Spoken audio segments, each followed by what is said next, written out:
Hi, guys. Welcome to the chat tonight. No issues, and I am like feeling really like I don't want to share my thoughts on that one because anytime you go live, something is bound to happen. But we're not going to jinx. We're not going to jinx it, okay? I wanted to do this live tonight because we've been talking a lot about families, and I honestly have had the busiest week of my life. Hospitalizations with some of my clients, going to schools to talk about violence, and really trying to manage people in their environments, trying to help the schools manage the kids who are there. There's been over 20 fights this month so far, and it's just like, oh my God. So I literally, as much as I love this channel, I literally did not have time to film a video for you. So I thought, because I really love you guys, that I would go ahead and do a live chat again tonight.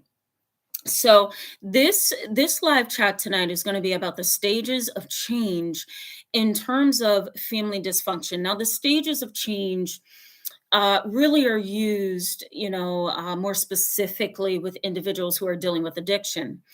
But I think if I take the stages of change model and move it into the area of family toxicity and dysfunction, that it can make a lot of sense as to why sometimes there is dysfunction that doesn't ever go away, and why there are some families who can separate and they can get better and come back together and things are wonderful. So I want to give you some information on what these stages of change are, excuse me, and how it can apply to you. I'm also going to try to post in the description box. I see some of you signing on. Hi, William. Thank you so much for coming, and you're welcome. Thank you. I'm going to try to post this online or put it in the description box below for you. It's called the Whirlpool of Grief. The Whirlpool of Grief. And basically what it is it outlines all the twists and the turns and the ruts and the holes and the tornadoes that you are likely to experience as you grieve a loss. When you're dealing with a very unhealthy, toxic, or dysfunctional family, it's really easy to feel like you've lost something, like you've lost maybe the ability to have a wonderful family. Maybe you've lost some comfort, some security, right? Maybe you've lost your identity because you're no longer connected to your family. You can lose your identity that way. Just walking away or not being able to connect, in a positive way can cause you to feel like you've lost your identity. Maybe you have felt discouraged and you've lost your hope as well. So being in a dysfunctional, unhealthy family is sometimes a grieving process. So I will try to post this in the description box just so that you can use it. I welcome you guys to go ahead and post in the chat box any questions that you have. Go ahead and post some examples that you may have in your own life that shows that your family did or did not change, or it looked like it would never change. Just post some things in the chat box and I will get to it for sure this video. Okay, so let's talk about the stages of change.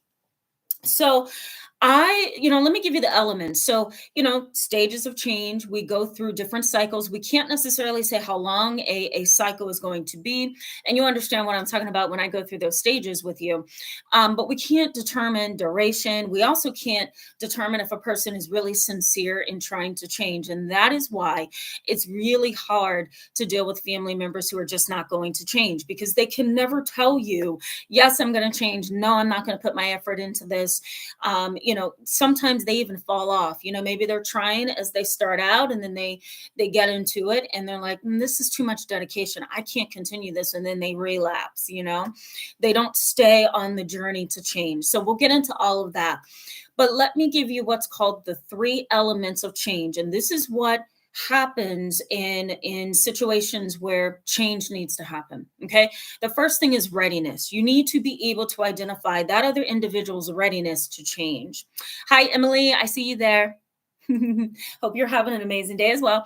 We're talking about the 5 stages of change, or the 4 stages, 5 to 4 stages of change. And so I'm explaining what the elements are. So readiness to change is, are they ready to change? Are they ready to put the effort into, creating behavior change? Behavior change requires behavior modification, meaning that you're going to have to be dedicated to actually taking steps A, B, and C, or one, two, and three, to change. And that can sometimes mean letting go of substances or alcohol if that's what's getting in the way, changing your mindset, right? Changing your emotions, being willing to see things from a different perspective, changing your thoughts, trying to alter your emotions in response to a family member who's really really difficult to deal with.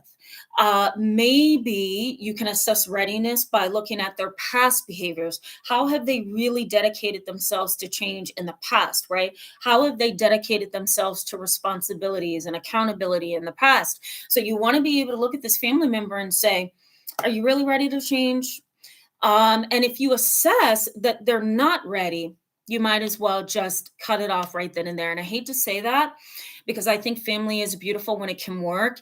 It's when there's dysfunction and complexity and perplexities, that I don't even know if complexity is a word, guys. I don't know. We'll go with it though. There's perplexities, and so sometimes it's difficult to determine, where is this family member. So it's gonna take you some time to figure out where's their readiness to change. Okay. I'm looking at you guys signing on. Hi, Slim Dusty. Cherries Jubilee, thank you so much for being here on the live video tonight. I'm definitely going to get to your comments. Let me finish out the elements, okay? So the first element was readiness. Now, the second element of change is going to be looking at what the barriers are. Is there some ability for this family member to change, or are there barriers? Let's say, for example, you want your mom to change or your dad to change. A barrier to their change may be a very dysfunctional marriage, right? If they're in a dysfunctional marriage with each other, mom and dad, it's not possible necessarily for them to change quickly because they're both toxic, right? So that's a barrier. Another barrier may be a personality disorder, like borderline personality, narcissism, right? Avoidant personality disorder, dependent personality disorder. Those are barriers. Other barriers may be lack of knowledge or ignorance, for lack of a better word. Stubbornness can also be a barrier. Arrogance. What's another thing? A sense of entitlement, right? This mindset that I am right all the time, and I don't need to change for you because I'm fine, you're the issue, right? So that kind of covert or overt narcissism, all of those things are barriers. And so, in order to assess whether or not your family is ready to change, entails looking at those barriers. Are these barriers that are going to prevent us from being able to be a family, loving, caring, engaging? Okay. The last element here before we get into the stages is a likelihood of failure or relapse. You want to be able to look at this family member and say, what's the likelihood that you're going to be successful in your change process? Are you dedicated? Do you truly love me? Have you ever put yourself 100% into something and not given up, right? So you want to look at this and say, what's the likelihood that they're going to stop halfway and give up? Are they manipulative? Are they controlling? Are they narcissistic? What are the factors that's going to cause them to fail? And if you guys start to see that this particular family member has a high chance of failure or relapse, this is not going to work. And there's not going to be any change because they're likely to fail. When families come in to see me and there's substance abuse, there's personality disorders, there's narcissism, here's the first thing I ask. Are you doing drugs? If they say yes, I say, how often? Let's say they say 7 days a week around the clock. Right then and there, I know therapy is not going to be successful. There is a high chance of failure here because you're high, you're not engaging in a way that's going to allow you to feel things because you're numbing yourself with marijuana, alcohol, whatever, prescription pills, whatever the case may be. You're numbing yourself. So there's a high chance of failure here in our therapy. So then I cut it off. I'm like, nope, that's not going to work. you know? All right, let me get to your awesome comments, okay? So let me go back, guys, because you guys are so wonderful. So let me just highlight. We'll start with Emily Palmer. She says, "Hi, everyone. Hope you're having an amazing day. Thank you so much. Today was really stressful for me, but doing this for you guys really does lift a burden off my shoulders, believe it or not." Cherry's Jubilee says, "My uncle asked me to talk to her because she is really sad. I believe that she's fishing for what I have figured out." I don't know. Let me go back and look at this. Oh, okay. She says, "I am worried my uncle is defending my mother, but she went to therapy one time, never went back, but told everyone she started. My uncle asked me to talk to her because she is really sad. I believe that she's fishing for what I have figured out." Okay, probably Cherry's Jubilee. I think that's how you say it. Probably. Let me just say this. There's a lot of people that are against psychotherapy, and I'm sure you're well aware of that. And that's typically because they lose their ability to be independent that way, right? They have to listen to somebody else. They have to tell their personal stories. They have to engage in therapy in a way that makes them vulnerable. And that is scary, Even as a therapist, I look at some of my clients and I'm like, wow, you're brave to tell me that. Or my God, you're so brave to be able to bring this to therapy and work through it. So therapy is intimidating. If you have a family member, a parent, whatever, who is really entitled, narcissistic, maybe even somebody with borderline personality disorder who may seek a lot of validation but not get it from the therapist, you're going to see this person drop out because they're going to feel like, what's therapy for? Like, I'm not controlling the scene. I'm not able to manipulate the therapist and get what I want. That therapist is going to make me look at what I've done wrong. They're going to point out things I don't want to look at, right? I'm not going to be validated, or I'm not going to be able to manipulate this therapist. So then they drop out. You know what I mean? And they can manipulate by saying, yeah, I'm in therapy. No, you're not. You went one time and you dropped out. So I've seen this a ton in my office, Cherry's Jubilee. And believe me when I say those kind of individuals probably won't go back to therapy, unfortunately. And I know that's your mom. So I'm sorry to have to say that. I could be wrong too, but my experience has been that those kind of people don't really go back to therapy ever. They kind of think they're a little high above therapy, to be honest. I don't know if I spoke to you, Slim Dusky. Hi, glad to see you.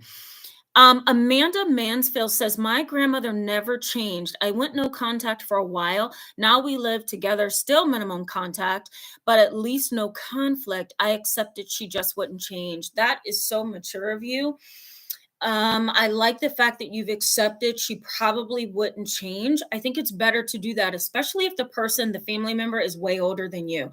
I find it a little more difficult to encourage change in baby boomers, I'm not saying all, some, and older people who are kind of set in their way and a little bit stubborn. Sometimes it's hard to say, you know what, we need to go to therapy, we need to change. They don't want to change. They think they're fine.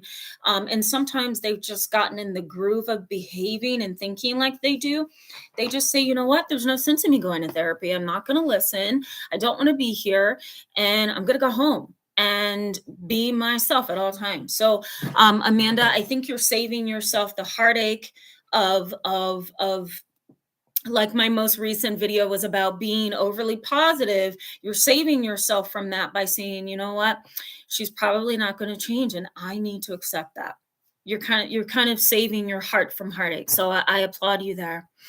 Okay, so let's see. Mossy 100. I'm so sorry if I messed that up. How does one deal with toxic jealousy within a family? Coping strategies. Is avoiding the situation a good coping strategy? That's a good one. So I don't know how long you've been with me on this channel. I think I remember seeing you in some of my live chats and you've commented a few times. I do a lot of videos on toxic jealousy, family jealousy, even the really hard subject of parental jealousy.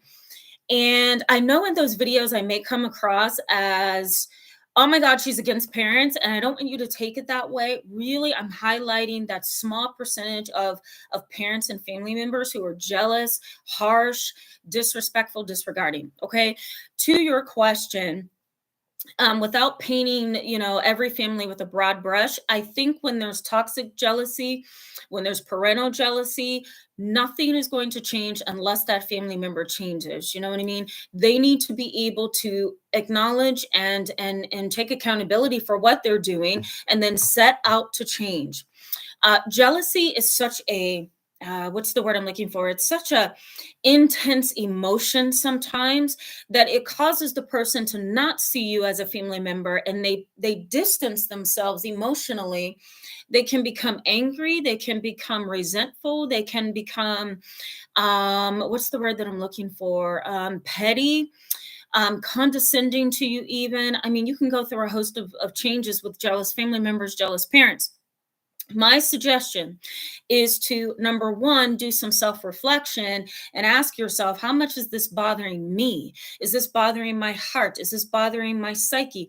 Is this causing me to see myself in a way that I don't need to? Right? Am I seeing myself as less than?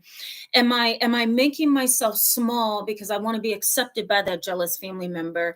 Am I hiding because I don't want to be seen in a positive light because it'll make my other family member jealous of me? Right? So you want to do some self-reflection. On top of that, I encourage you to watch videos like mine, watch videos like other therapists on YouTube, go get some books on family jealousy, parental jealousy, and really educate yourself. Believe it or not, educating yourself is a coping skill, because the more knowledgeable you are, the stronger you get, because you understand the dynamic and you know what's going on.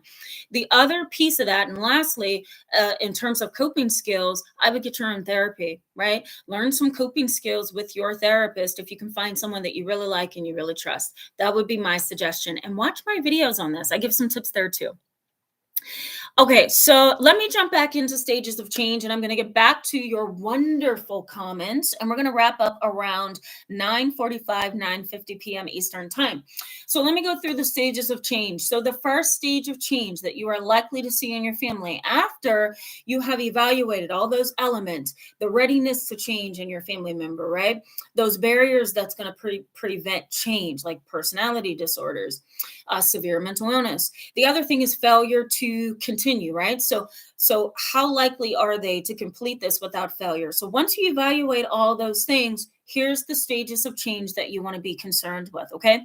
The first stage is known as pre-contemplation. Now, in the pre-contemplation stage, here's what's happening. This individual is probably being pressured to change, right? This family member, I need you to change. You're jealous, you're dysfunctional, you're rude, you're disrespectful, you're hurtful, you're controlling and manipulative. You can tell that family member whatever you want to tell them. You can even push them or force them into psychotherapy. When you're in the pre-contemplation stage, you don't think there's a problem. This is what's wrong with the first stage of change, right? This individual knows that everybody wants them to change, and they probably, have done some things to hurt people. They may be aware of that, right? Somewhere subconsciously. But in the pre-contemplation stage, they don't feel the need to change. And so in this stage, you're probably going to see this individual in deep denial. You're going to see them deny that they've done anything to you. If this is a parent, they may even flip the script and say, I've done a lot for you. How could you tell me that I have a problem? I've paid for this. I've paid for that. I've supported you here. I've supported you in your marriage. I've supported your children. I think I'm doing a pretty good job as a mom, or pretty good job as a dad, or I've been the best support system for you for a very long time. Whatever that family member is going to say, they're going to flip the script on you, or they may begin to feel like you're attacking them, right? Because they don't think there's an issue. So that's the first stage. That's usually an issue. That person doesn't want to change. They don't think they need to. Now, the second stage is contemplation. So in this particular stage, they become aware of the problem. So the family member now has acknowledged, okay, there's something wrong here. The issue is that there's no commitment. Why would I commit if I really don't want to change, right? Yes, they see the problem. Yes, they acknowledge that something's wrong in the family, but they don't necessarily commit to change. And so you're probably going to end up doing all of the work and holding the relationship together because they do not commit. They know there's a problem. They see there's a problem. They hear you screaming, fire, fire, but they have no commitment. And those kind of people are wishy-washy and, too fluid and flexible, and there's no commitment. Okay. Now, I'm going to go back to your comments before we continue with this. Okay. This is a juggling act, guys. Like I have to comment and get to your wonderful comments, and then at the same time teach you some new stuff. So bear with me. Thank you so much, Emily, for being encouraging. She's encouraging Amanda Mansfield. She says, sometimes change never happens, unfortunately. Thank you for that. I very much agree. Unfortunately, let's go to Zanita. Hopefully I have that right. Zanita Rightcell. He or she says they don't think they have a problem. Absolutely. They never do.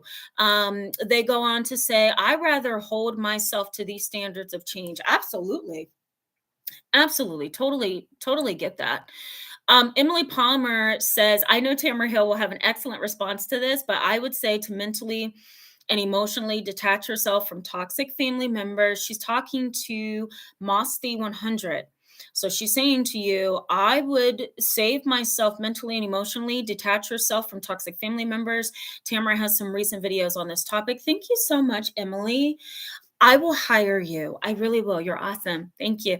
I agree with that. Distance yourself emotionally and psychologically. Once you figure out there's a problem, you have to distance yourself. It's not that you're abandoning your family members. It's not that you're breaking up your family. It's not that you're not trying. You have to know when you need to pump the brakes on the relationship, because your sanity is more important than what other people think you're doing. So, sometimes there's other people on the outside saying, why would you break us up? Or why would you go against us? Why aren't you trying? Well, because I've tried and it didn't work, or I've yelled and nobody's listened, right? I've expressed and nobody's heard me. So when it gets to that place and it's starting to weigh on you and you find yourself breaking down and feeling broken as a person, then you have to separate yourself, because your mind is more important than that relationship. And I know that's hard. I know it's hard.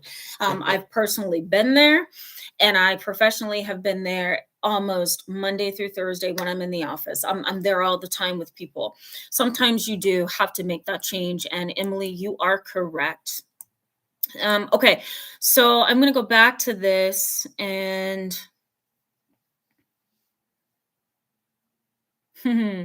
Amanda Mansfield says, then you have the ones who know that there's a problem but won't get help because they're married to their own misery. So true. And I'm glad you brought that up, because one of my colleagues who is now supervising an intern has a situation on her hands where the wife is battered psychologically, emotionally, physically. It's horrible domestic violence. The issue here is that she is depressed and has borderline personality disorder, but so does her husband of 25 years. And so it's like, how do you manage a situation? And especially if you're a family member on the outside, right? How do you manage a situation where, for example, your father, who has borderline personality, who is a narcissist, how do you make things work with him when his very own wife is the same exact way? So yeah, it's like being married to your misery. I like that, Amanda. I agree with that.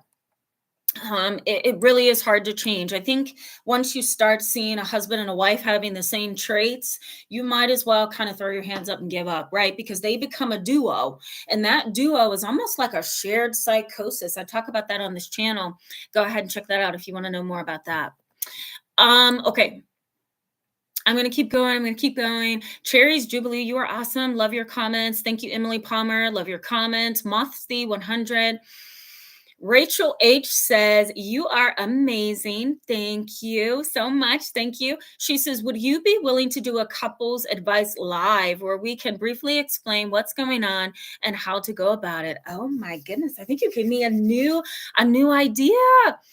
My brother, so I have two brothers. God help me. I was like, I didn't have any girly support growing up. Let me just say that. But my two brothers have constantly thrown out ideas for lives for me. And my younger brother, Ryan, I don't know if he's watching. Maybe he is. I don't know. But he's like, here's some ideas, Tam. He calls me Tam. Here's some ideas. Try those. And I'm like, no, thank you. I can see that blown up real quick. But Rachel, I might try that. I'll store it away. I'll put it in the back hard drive and see if I can come up with some stuff there. We'll see. I'll let you know. That's a good idea though. I like it.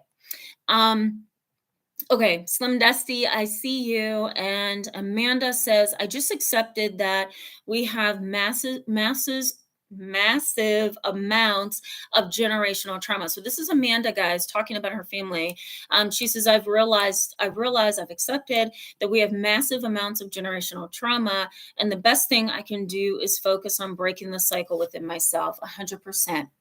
100%. I think once you realize that there's intergenerational trauma, and you can use it interchangeably, that term generational or intergenerational, I think that's when it becomes clear that there's an issue here that is not going to have a very simple remedy, because it's a generational pattern. I have generational trauma in my own family. We're a multi-ethnic family. We have different expectations and rules and religious beliefs, and I think we kind of we're kind of like New Orleans. We'll put it that way. We're kind of like New Orleans in our family. Like, we all have different cultural spaces that we dominate. We have different ideas, we have different talents and all of that. And in the midst of all of that, there's been tons of intergenerational trauma. It was myself, my brother, who has a really good career. My older brother, my younger brother is an animator. He has a really good career. I, of course, am a therapist. And then my cousin is a judge and an attorney. And so I think between the four of us in the family, within our intergenerational trauma, we broke that cycle, Amanda. That's my point, that we kind of branched out and did things that we knew our family couldn't do in the past because of the trauma that they experienced. Family trauma, racial trauma, interpersonal trauma, all of that. We branched out and broke that cycle. And so we're doing a lot better than older people in our family. And we're trying to be conscious as to what we do and how we do it to make sure that we don't regress. So Amanda, you're right. You have to break that cycle some way. Let me get back to the stages of change, and I'm going to get back to what you guys are talking about in the chat box, and then we will wrap up in the next 10 minutes.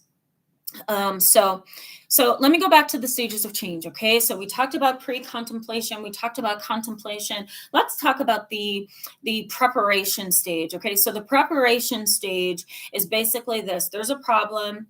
I now have identified there's a problem. I need to change. I'm the issue in the family.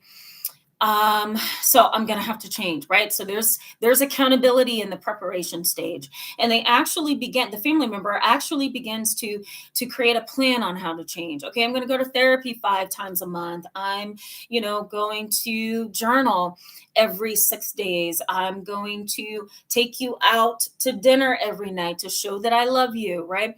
So they begin to plan, they take accountability, take responsibility for the behaviors, and then they plan new ways of action.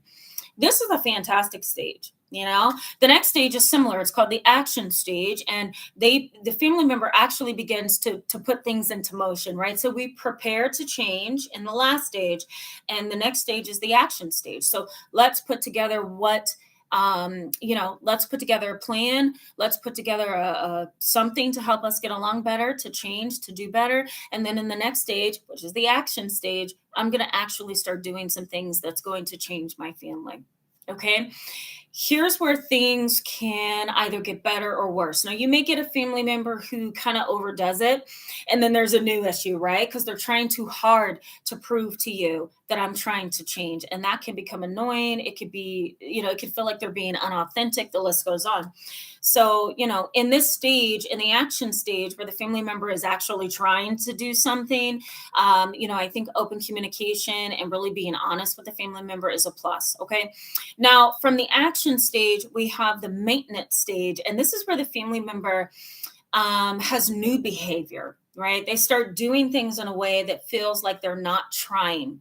It's actually coming from the inside. And there's a what we can call a sustained change, right? Like maybe they've been great for 6 months, maybe they've been great for a whole entire year, and life has been so much better.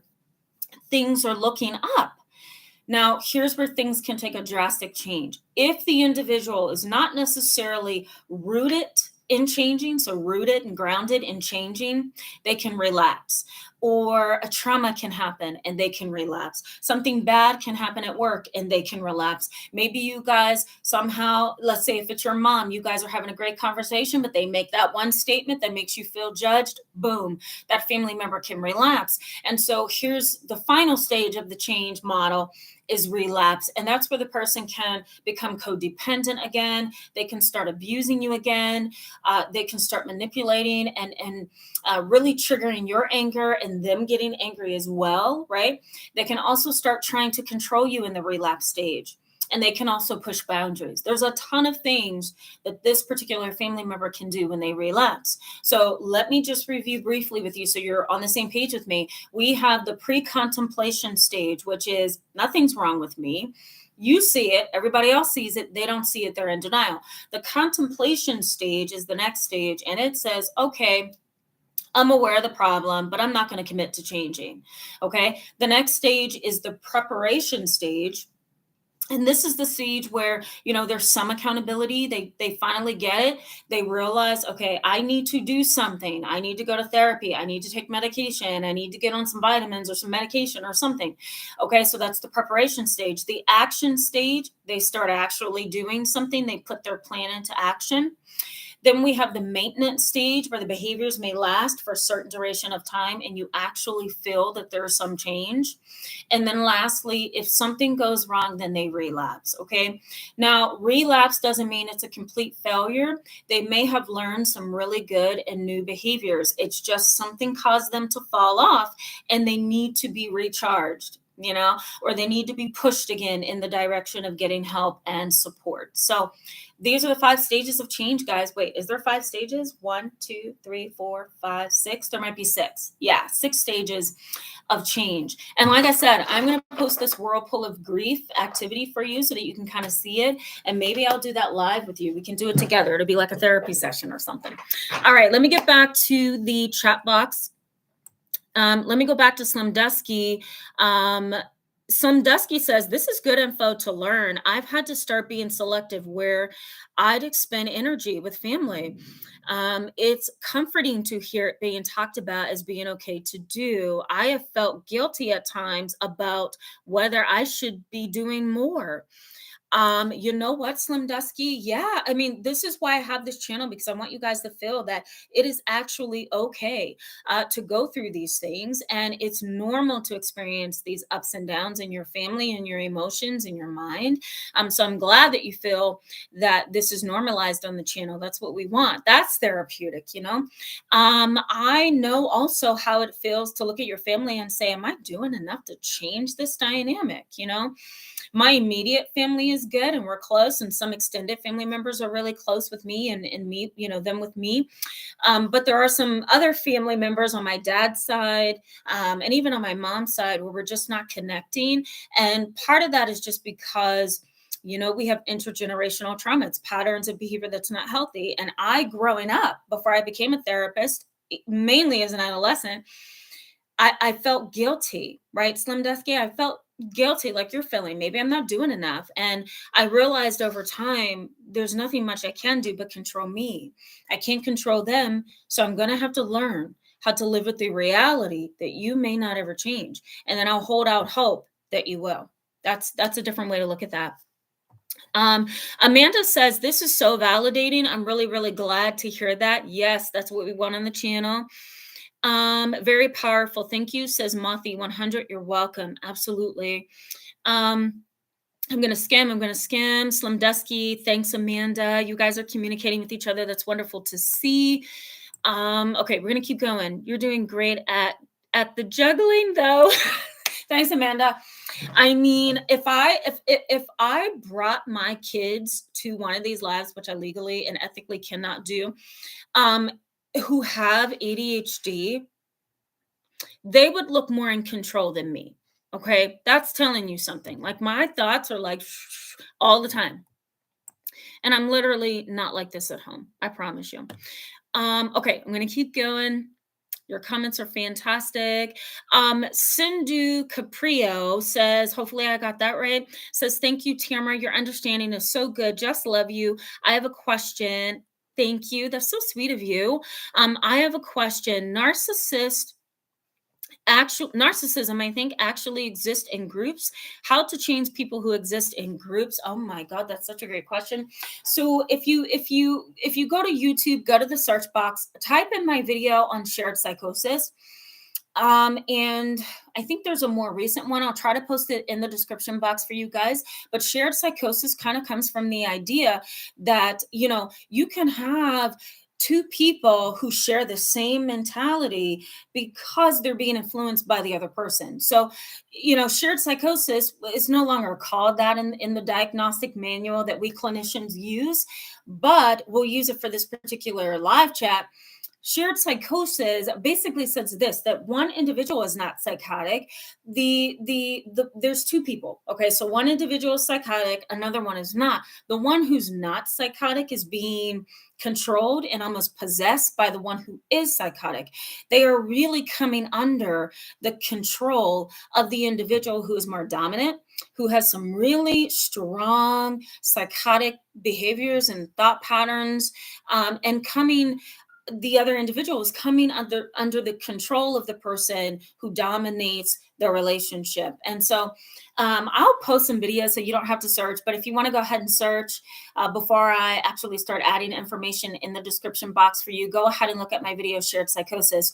There's also a sociological term known as groupthink, and groupthink is the idea that you can't be an individual if you are existing in a group think mindset. You know how you go to baseball games or football games or whatever, and everybody's wearing the same jersey and everybody's wearing the same hat? That's kind of what this is. It's like we are part of a group. We almost share blood, we share some commonality. And so because of that, I can't step out of that group, or I'm going to be ousted. I'm going to be judged. I'm going to be minimized, condescended, right? Something bad is going to happen. So what do? You stay a part of that group no matter what. And so it's really hard. It's really hard to get outside of that. So it's a dynamic. It just is. And so, your question is awesome. How do you deal with people who are being influenced by other people who are narcissistic or whatever? Let me just be honest. I don't have that answer. I'm going to write it down because I can actually do a video on it after I do some research.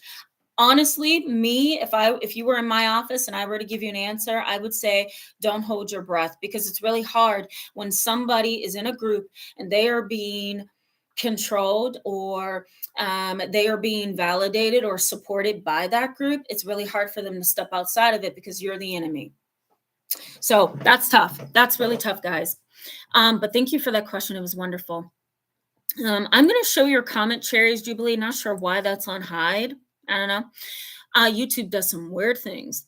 Okay, so Cherry Jubilee says, my mom had enough rope to hang herself, but now she's tying up others with it. Okay, so Cherry's Jubilee, that's why your comment didn't come through, because you made a statement that was perceived as suicidal. It was not suicidal. So just so you know, it wasn't me blocking you. It's YouTube just kind of using their security precautions.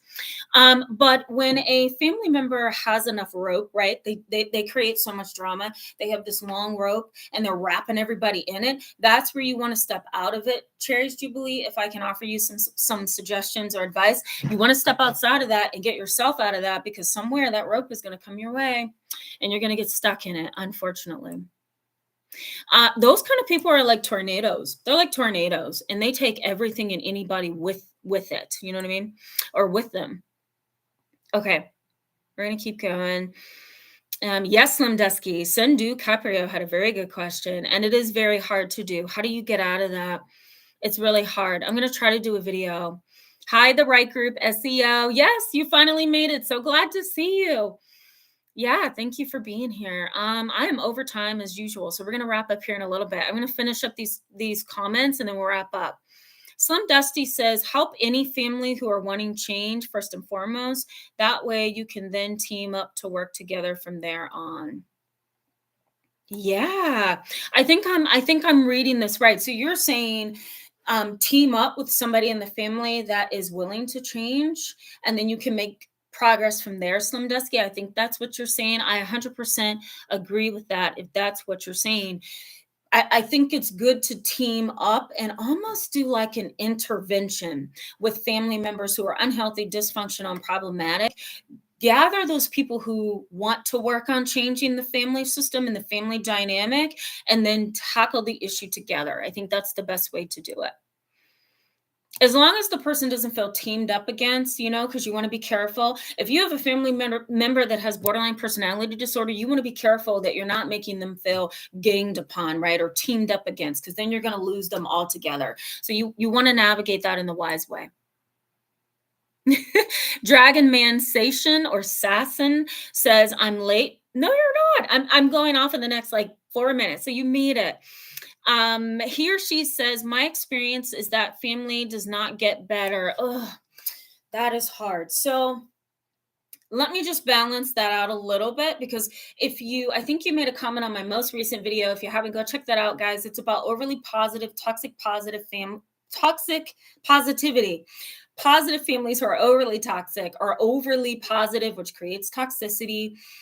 I think I made the statement in that video at the very end that balance is the goal that you want. So when you're leaning towards 100% negative, 100% positive, then you kind of make it hard for yourself to have some hope. So I want to like encourage you to have some hope. My experience has been that family doesn't change either. So I get it. That's my extended family. That's been my experience with them. But I also have some really loving close family members like my brothers and his wife, his children, my mom and my younger brother and his girlfriend, where they have changed, and they change in some really good ways. So I think what I'm saying here is for you, Dragon Man Sasson, I think that's what your screen name is. Try to have some hope that maybe, just maybe, there might be some change with age. There may be some change if there's a transition in the family. There may be change if the individual grows up and realizes, I need to show love to my family members. Change is possible, but it's really hard to believe that when you've been a victim. It's really hard to believe that when, interactions with family has hurt you. So I totally get it. I validate you on that one because I've been there. Slim Dusky says, you do a wonderful job anyway, though, Tamara. Just saying. Thank you, Slim Dusky. I appreciate that. And I started getting fan mail from a few of you. So totally love you. Thank you for that. I'll tell you a really quick story before I sign off. Before I finish the comments and then sign off. I was having a really hard week at work where, like, I see at least 15 people a day, between 13 and 15 people a day. And can you imagine if one person gets backed up, like if they come late or there's a crisis or whatever, then the next person is like getting really far behind, and it's just a mess. I had a really tough week. I went to my PO box, and some of you guys sent me really nice cards, really nice letters, really nice little small tokens of appreciation. I just want to say thank you for you. Thank you to you for that. I need to go home. Thank you for that. I want to thank you, because it really did put a smile on my face. It made me feel like, okay, maybe I should go to work the next week, So I get down too sometimes, guys, even though I'm a therapist. Okay. I'm going to go to Maria really quickly. She says, shared psychosis in families, couples, and societal. Yeah, it happens everywhere. She says, thanks for your wisdom. When you are the truth teller, you are bullied, attacked, excluded, etc. Absolutely, you are. Being the truth teller is really a threat to the person who doesn't want to hear that truth. And so what are they going to do? They're going to minimize you. They're going to say something rude. They are going to try to hurt you or make you feel like you're crazy. They're also going to flip the script and make it look like you are the problem. So there's gaslighting going on. So you're right. You do get excluded. All right, I'm going to go down to Amanda. She mentions group manipulation is hard to wake up from, especially for survivors of trauma. Absolutely, because trauma survivors are already vulnerable in that they have been manipulated by family members, spouses, friends, whatever. They also have experienced a pain that's unlike a typical pain, right? So in my upcoming book, if you guys aren't aware of it, I'm working on a book with a publishing company, and I have a chapter or a piece of that book where I talk about emotional injury, and that is not necessarily post-traumatic stress disorder or a complex PTSD. It's more so it's this deep-seated pain that you can't overcome because the pain was so deep, you know. And so when you're in a group and you are dealing with that deep seated pain, it may not be PTSD, it might just be deep seated pain. When you are dealing with that within a group setting, it's really hard to step outside of that and say, you know what, goodbye, guys, you're not healthy. Because somewhere inside of you, that deep pain that you have felt and experienced causes you to cling to other people for support and love. So unfortunately, you become a victim again. So you guys are wonderful. I see some comments here. Okay, I'm gonna pause here. I love you guys. You guys are so wonderful. God bless you too, Maria. You're welcome. And have a great night, guys. Have a good rest of the week. What do we have? 2 more work days to get through. So I hope you have a wonderful week. I will see you in the chat box. I'm gonna start checking my comments tonight because that's my thing to do before I go to bed. So um go ahead and post it in the comment section. Um, Cherries, Jubilee, I see you. Dragon Man, say Sassin. Thank you, Miss Tamara. You're welcome. You're welcome. Amanda says, this was so great. Very, very glad. Hearts to you. Love to you. Have a good night, guys. I'll see you really soon. All right. Bye-bye.